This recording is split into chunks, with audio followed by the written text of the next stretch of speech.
Okay, so our other two readers are here, so we're gonna, Larry and I will do our little thing maybe afterwards, huh Larry? Yeah, okay. So I'm gonna, Brian's here and he's up next, so hold on a second. So, yes, I am pleased to announce our next featured reader, Brian Salisbury. And here's a little bio about Brian. Brian Salisbury has a BA double major from the U of O in Honors College Math and English. He has worked for 30 years as a senior systems analyst programmer in St. Louis, Missouri. He moved back here a couple of years ago. He's currently working on a sci-fi fantasy novel, some short stories, and lots of poetry. Please welcome Brian Salisbury.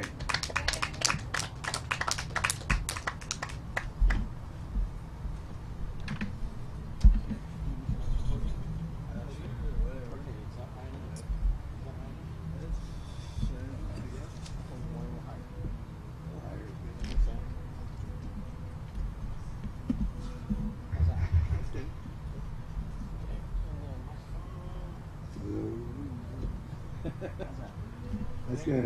All right. Thanks.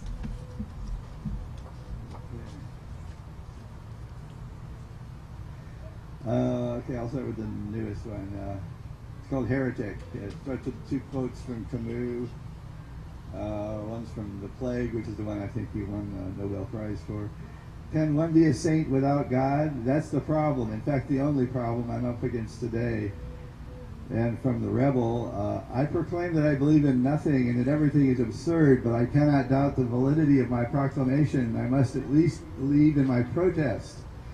I am a merry heretic who loves to mock your major dogma, dear. I also laugh at catechism, so full of fluff and clogged with fear. There are so many things your dogma is so wrong about. I saw there were enough for me to write a song about. The first is that you let it make your mind incurious. The worst is excusing hate that would make Jesus furious. You say you always ask, what would Jesus do? Okay, good. But instead you always do what Satan would. Sociopathic goals dominate what you have planned. Claiming to be Christian, you follow atheist Ayn Rand. Most normal folks never even heard of her. She worshipped John Galt, the psycho axe-murderer. Your budget acts would kill all hope of medical and dental. Though universal care would save trillions, you get mental. Your rich puppeteers pay no taxes and get subsidies for drilling. But you'd cut the rates from zero and think oil wars are thrilling. Social Security is a savings plan, but you raided all its money for off-budget wars and Patriot Act snoops that think our rights are funny, and Judge Dredd cops whose riots you incited, shooting jaywalkers from tanks and they never get indicted.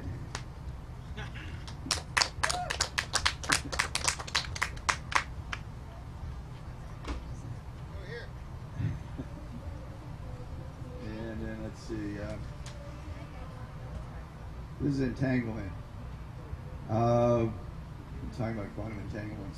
So, we are all waves still treated as particles. We flow around categories, sometimes fit in yin and yang at once.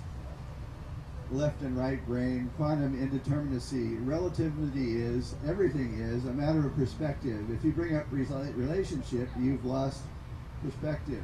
When one's love transforms to analysis, measurement makes the other's love paralysis. The uncertainty principle is that if you feel uncertain enough to measure us, the act of measuring where we are changes our momentum, what we are, so you don't get what you saw. Procrustean bed, all is entanglement.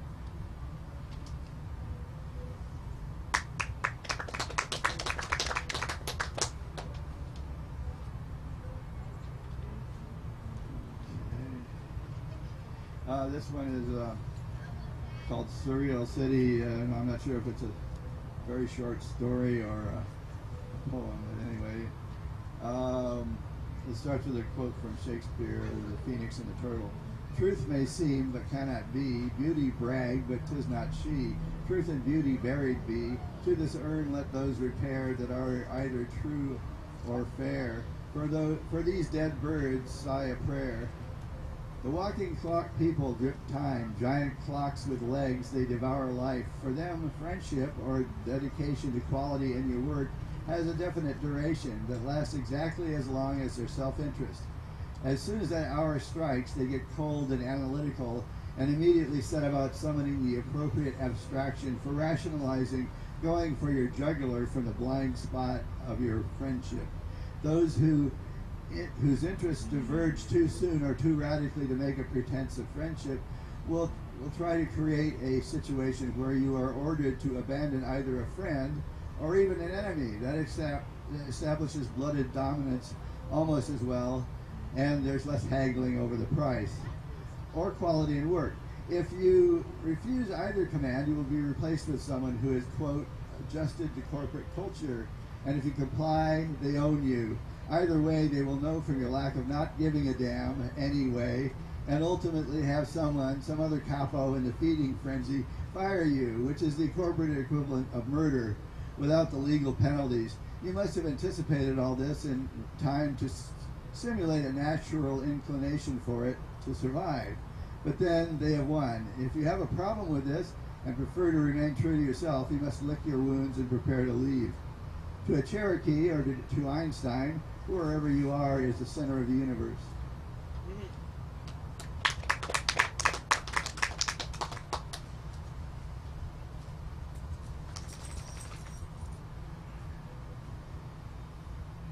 Form prayer starts with a quote from Buddha, his life and teachings.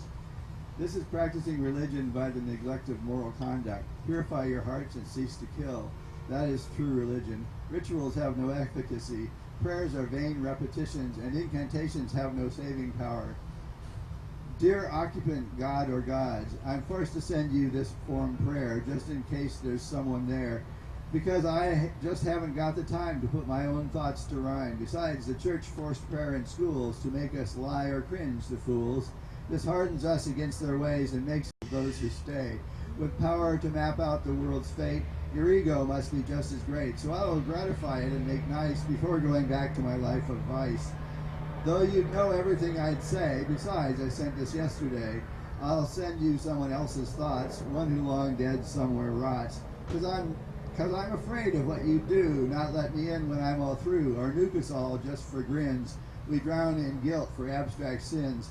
Why children die, I guess you know. Your house is safe in heaven, though. To river Styx I'm led by priests to read this lie or drink the beasts.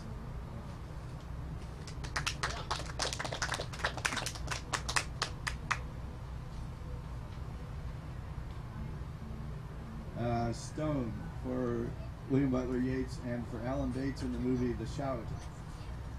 Lapis lazuli, sapphire of the ancients, adamantium chrysanthemum, if we will it through star sapphire windows and ultramarine amaranth eyes, caress the lithe obsidian waves.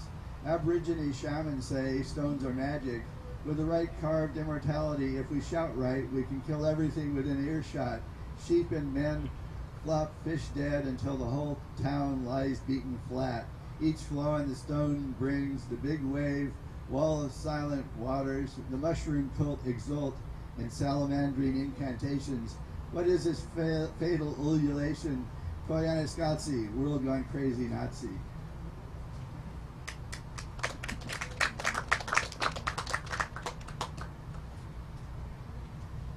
Okay, let's see. Book morph. This book has metal embedded in its spine, apparently abstract ornamentation until you open it. Then it becomes a face, alternately morphing holographically into Shiva, Loki, Coyote. Please ignore the little gnome reading it. It's all done with mirrors. That's really just you. Be careful which incantation you may select. One-way transformation, will it affect the world or just you? Chaos theory, the pebble rolls off the saddle. Happy birthday, you have wings. You're closer to the angels. Just watch out for the fly swatter, and you may acquire a taste for shit and plaid Bermuda shorts. Maybe poetry is just flea-picking, grooming behavior, and we're all just silly, scared monkeys consoling each other.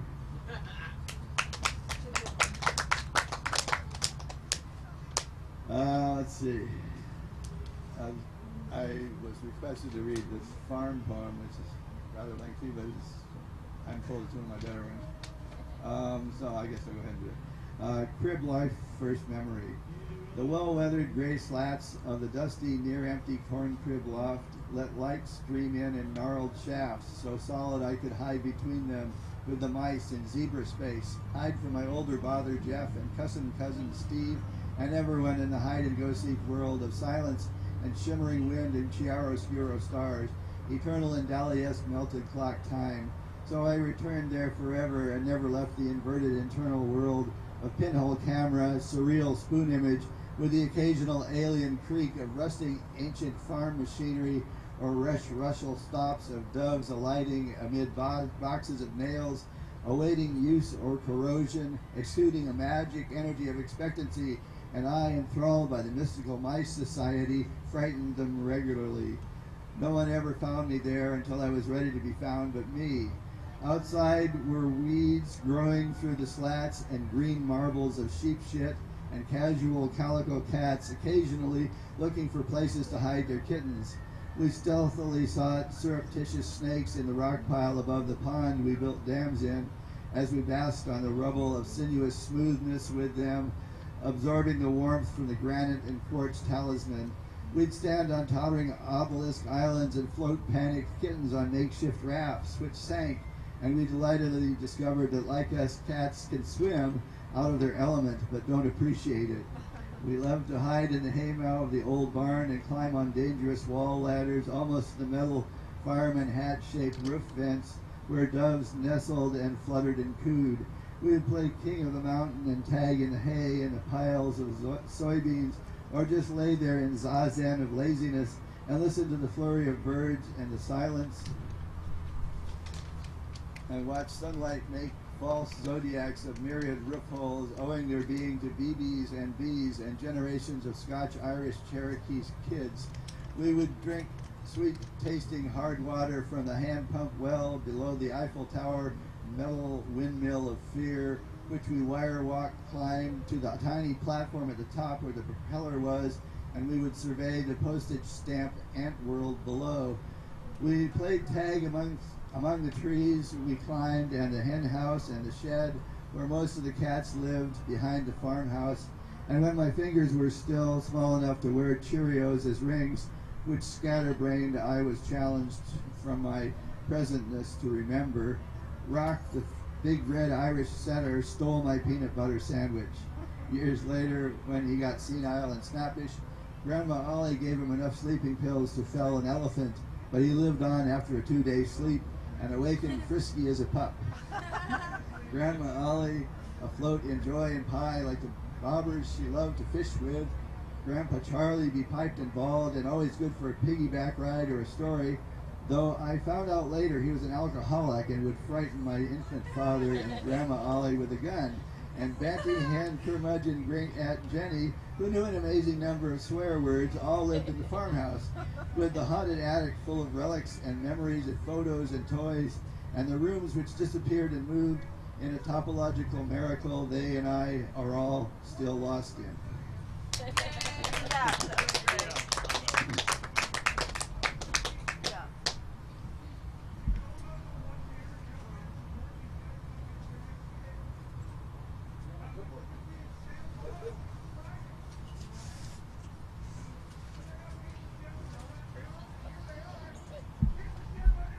Thank you so much, Brian Salisbury.